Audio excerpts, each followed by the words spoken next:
کہتے ہیں کہ اگر ہم بلوچی میں دعا کریں یا عربی کے سوا کسی اور زبان میں دعا کریں تو میرے بھائی آپ کسی بھی زبان میں دعا کریں اللہ سنتا ہے، لیکن سجدے میں دعا اور چیز ہے، نماز کے آگے پیچھے دعا اور چیز ہے۔ نماز جو ہے وہ عربی میں ہے، نماز کے زبان میں ہے عربی میں، تو نماز میں جو دعا آپ کریں گے وہ آپ عربی میں کریں گے۔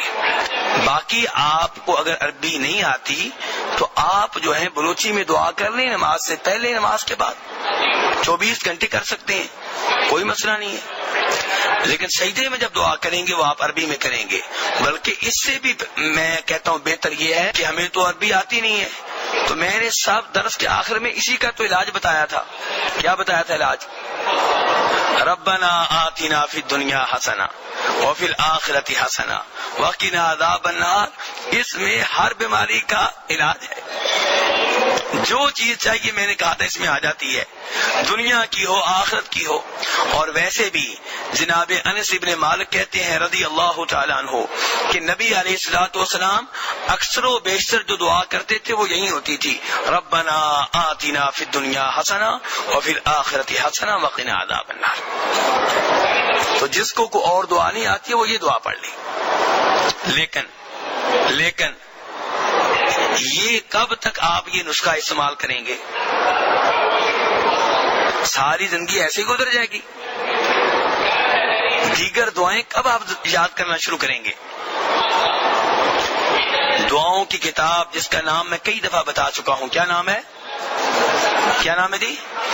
حسن المسلم۔ جس کے پاس ہے دکھائیں بھائیوں کو، میں دکھا دوں۔ جی ہاں، یہ دیکھیں، یہ دعاؤں کی کتاب لیں، حسن المسلم، 2-3 ریال کی آتی، اردو والی لے لیں آپ، سعودی عرب کے ایک بڑے عالم دین نے لکھی ہے۔ آپ کہیں گے عالم دین تو ہمارے پاکستان میں بھی بڑے ہیں، آپ کہیں گے عالم دین تو ہمارے انڈیا میں بھی بڑے ہیں۔ میرے بھائی اس کتاب کی خصوصیت یہ ہے کہ جو بھی دعائیں اس میں لکھی ہیں ان کا حوالہ دیا گیا ہے، حدیث نمبر بتائی گئی ہے کہ نبی علیہ الصلوۃ والسلام نے یہ دعا پڑھی ہے۔ یہ کہاں پہ آیا ہے؟ بخاری میں آیا ہے کہ مسلم میں آیا ہے کہ ابو داؤد میں، کہ نسائی میں، ترمذی میں۔ کچھ وظیفے وہ ہیں جو آپ کے بزرگوں نے بتائے، کچھ وظیفے وہ ہیں جو میرے بزرگوں نے بتائے۔ اس میں نہ آپ کے بزرگ کے وظیفے ہیں نہ میرے بزرگ کے، اس میں اماموں کے امام، نبیوں کے امام جناب محمد علیہ الصلوۃ والسلام کی بتائی ہوئی دعائیں ہیں۔ یہ کتاب لیں اور یہ دعائیں یاد کریں۔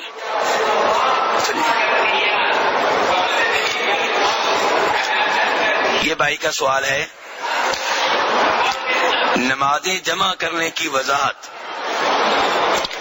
میرے بھائی بخاری شریف کی حدیث ہے، روایت کرنے والے صحابی کا نام ہے عبداللہ بن عمر رضی اللہ عنہما۔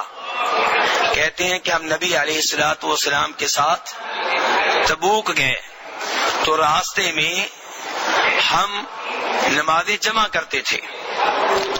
اگر ہم نکلتے زوال سے پہلے تو پھر ہم ظہر کی نماز کو لیٹ کر لیتے اور عصر کے ساتھ پڑھتے، اور اگر ہم زوال کے بعد نکلتے تو پھر ہم ظہر کی نماز کے ساتھ ہی عصر کی بھی پڑھ لیتے اور پھر سفر جاری رہتا۔ ایسے ہی مغرب کی نماز عشاء کے ساتھ اور عشاء کی مغرب کے ساتھ۔ تو یہ نمازیں سفر کی حالت میں جمع ہو سکتی ہیں، اس کی اجازت شریعت میں آئی ہے۔ ان کے عصر کی نماز کو یا آپ پڑھ لیں زور کے ساتھ، یا زور کی عصر کے ساتھ، یا مغرب کی عشاء کے ساتھ، یا مغرب کی عشاء کے ساتھ، یا آپ کی مرضی، جیسے آپ کے لیے آسانی ہو، جیسے آپ کے لیے۔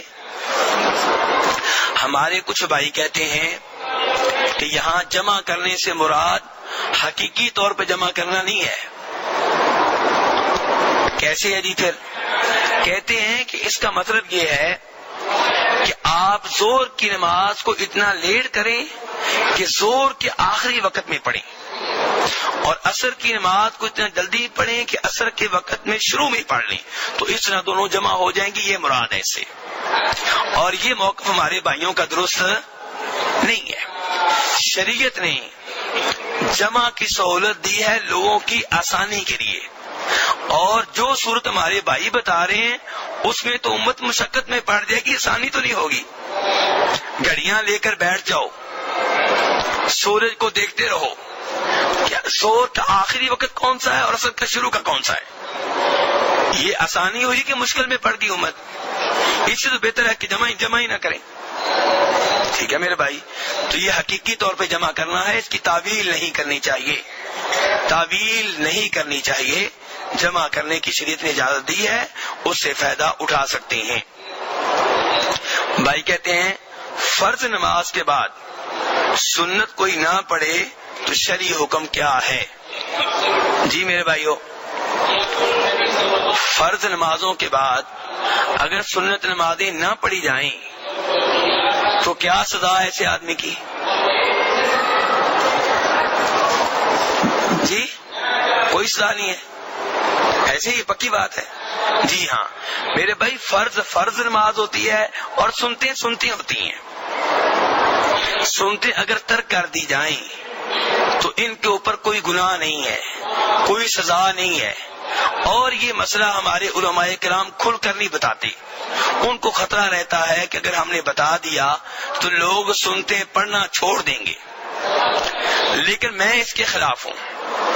میں کہتا ہوں لوگوں کو حق بتائیں، ان کو بتائیں کہ یہ پڑھنا ضروری نہیں ہے، پھر بھی لوگ پڑھیں تو پھر مزہ آئے گا. اگر آپ نے مغالطے میں رکھ کے پڑھا دی، یہ کون سی بات رہی ہے؟ یعنی کہ آپ لوگوں کو یہ باور کراتے رہے کہ یہ بھی فرض ہیں تو وہ پڑھتے رہے. مزہ تب ہے کہ آپ بتائیں سنتوں کی یہ فضیلت ہے، ثواب ہے. نبی علیہ الصلوۃ والسلام فرماتے ہیں جو دن اور رات میں 12 رکعتیں ادا کرے اس کے لیے اللہ جنت میں محل بناتے ہیں. کیا بناتے ہیں؟ کون کون سی؟ فجر سے پہلے، زور سے پہلے، زور کے بعد، کتنی ہو گئی؟ مغرب کے بعد، عشاء کے بعد. اب محل کا ذہن میں رکھ کے کہ نبی علیہ الصلوۃ والسلام نے کہا ہے کہ اللہ اس کے لیے محل بنائیں گے، پھر یہ سنتے ہیں پڑھیں، مزہ پھر ہے. یہ نہیں کہ ہم آپ کو اپنی طرف سے ڈراتے رہیں کہ سنتے چھوڑ دیں تو تمہاری فرض نماز بھی نہیں ہوگی، پھر ہم نے پڑھا لی. یہ کون سی بات رہی ہے غلط مسئلہ بتا کر؟ ٹھیک ہے میرے بھائی، تو اس لیے سنتے پڑھنا چاہیے. نبی علیہ الصلوۃ والسلام جو تمام نبیوں کے امام ہیں، بخشے بخشائے، پھر بھی سنتے ترک نہیں کرتے تھے، تو ہم کیوں ترک کریں؟ سنتے پڑھنی چاہیے. لیکن سنتے کہاں پڑھنا افضل ہے؟ مسجد میں کہ گھر میں؟ گھر میں. اور جو عمرے کے لیے لوگ آئے ہیں ان کے لیے کہاں افضل ہے؟ مسجد نبوی میں کیا ہوٹل میں؟ جی کیوں جی، آپ کی باری دین تبدیل ہو گیا ہے؟ مسجد نبی کا ثواب زیادہ ہے. ٹھیک ہے. اور نبی علیہ السلام نے جب یہ حدیثیں بیان کی تھی کہ نفل نماز گھر میں بہتر ہے، تو پاکستان میں بیان کی تھی کہ انڈیا میں؟ جی مسجد نبی میں بیان کی تھی. بلکہ ابو داؤد اور ابن ماجہ کی 2 الگ الگ حدیثیں ہیں، ان میں صاف صاف آپ کہتے ہیں کہ میری اس مسجد میں نماز پڑھنے سے گھر میں نماز پڑھنا بہتر ہے سوائے فرض نماز کے. تو نفل نماز کہاں بہتر ہے؟ مسجد نبوی سے بھی، مسجد نبوی سے بھی بہتر ہے. ہاں جی سب پکے ابھی تک اپنے یہاں پہ. نفل نماز میرے بھائی گھر میں بہتر ہے مسجد نبوی سے بھی. ٹھیک ہے، ایک منٹ پلیز، آپ اللہ خوش رکھے آپ کو. تو مسجد نبوی سے بھی بہتر ہے نفل نماز کہاں؟ گھر میں. مسجد حرام سے بھی بہتر ہے نفل نماز کہاں؟ گھر میں. اب ہمارے یہ بزرگ کہہ رہے ہیں اللہ ان کو جزائے خیر دے، ویسے میں بتا چکا ہوں کہ لکھ کر سوال کریں، لیکن مرضی ہے ان کی. چلے میں جواب ان کو دے دیتا ہوں. بہرحال قلم لیں کسی سے آپ. تو بہرحال یہ کہہ رہے ہیں کہ جی ہمارا یہاں پہ گھر نہیں ہے. میرے بھائی گھر ہوتا ہے، چاہے کرائے کا ہو چاہے آپ اس کے مالک ہو، چاہے عارضی ہو چاہے مستقل ہو، وہ گھر ہوتا ہے. گھر ہوتا ہے. اللہ تعالیٰ یہ چاہتے ہیں، شریعت یہ چاہتی ہے کہ جیسے مسجدوں میں اللہ کی عبادت ہوتی ہے، اللہ چاہتے ہیں گھروں میں بھی ہو. ٹھیک ہے. ہاں یہ بات ضرور ہے کہ مسجد حرام کی 1,00,000 نماز دیگر مساجد کی 1,00,000 نمازوں سے بہتر ہے. نفل سے بہتر، فرض سے بہتر. مسجد حرام کی نفل نماز دیگر مساجد کی لاکھ نفل نمازوں سے بہتر ہے، لیکن مسجد حرام کی نفل نماز گھر کی نفل نماز سے بہتر نہیں ہے. یہ بات دھیان سے سمجھیں. مسجد حرام کی ایک نفل نماز دیگر مساجد کی نفل نمازوں سے لاکھ درجے بہتر ہے، لیکن مسجد حرام کی نفل نماز گھر کی نماز سے بہتر نہیں ہے. گھر کی نماز بہتر ہے. نفل نماز سنتے ہیں نبی علیہ الصلوۃ والسلام سنتے ہیں کہاں پڑھتے تھے؟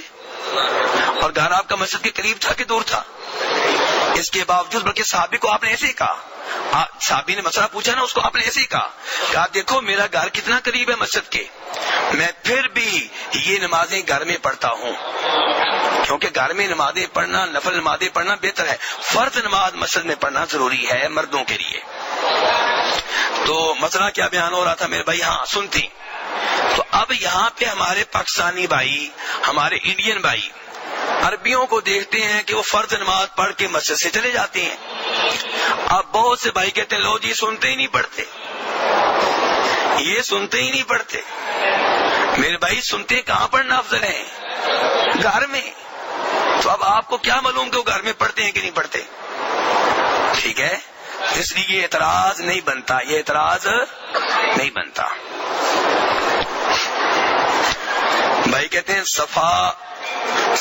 طواف اور صفا مروہ کے درمیان آدمی جرابیں موزے پہن سکتا ہے یا نہیں؟ کیوں میرے بھائیوں مدد کریں، پہن سکتے ہیں کہ نہیں؟ اگر طواف ہے عمرے کا یا حج کا، اگر طواف ہے عمرے کا، حج تو آج کل ہے نہیں، اس کی بات رہنے دے، اس میں تفصیل ہے. فی الحال میں عمرے کا مسئلہ بیان کرتا ہوں، حج کا نہیں. اگر طواف ہے عمرے کا، صفا مروہ کی صحیح ہے عمرے کی، تو پھر مرد حضرات نہ جرابیں پہن سکتے ہیں نہ موزے پہن سکتے ہیں. سمجھے میرے بھائی؟ عورتیں پہن سکتی ہیں. بخاری شریف کی حدیث ہے، نبی علیہ الصلوۃ والسلام نے کہا تھا کہ مرد حضرات جو ہیں وہ حالت احرام میں پگڑی نہیں پہنیں گے، قمیض نہیں پہنیں گے، شلوار نہیں پہنیں گے. وہاں پہ آپ نے کہا تھا ولا یلبس الخفاف، موزے بھی نہیں پہنیں گے.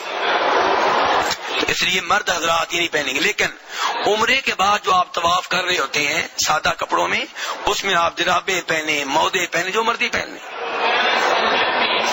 لیکن یہاں پہ ایک مسئلہ اور بھی بتا دوں کہ جس آدمی کے پاس جوتے نہ ہوں کیا اس کو موزے پہننے کی اجازت ہے؟ جی ہاں، بخاری شریف کی حدیث ہے، جس کے پاس جوتے نہیں ہیں وہ موزے پہن سکتا ہے. تو جس نے موزے اس لیے پہنے ہوئے ہیں کہ اس کے پاس جوتے نہیں ہیں تو ٹھیک ہے، وہ موزوں میں طواف بھی کر سکتا ہے. سمجھے مسئلہ میرے بھائی؟ لیکن جو موزے پہنے گا اس کے موزے ٹخنوں سے نیچے کٹے ہوئے ہونے چاہیے. ایسے موزے نہ پہنے کہ جس سے آپ کے ٹخنے جو ہیں وہ ڈھکے رہیں. ٹخنوں کو ننگا ہونا چاہیے، ٹخنوں کو ننگا ہونا چاہیے.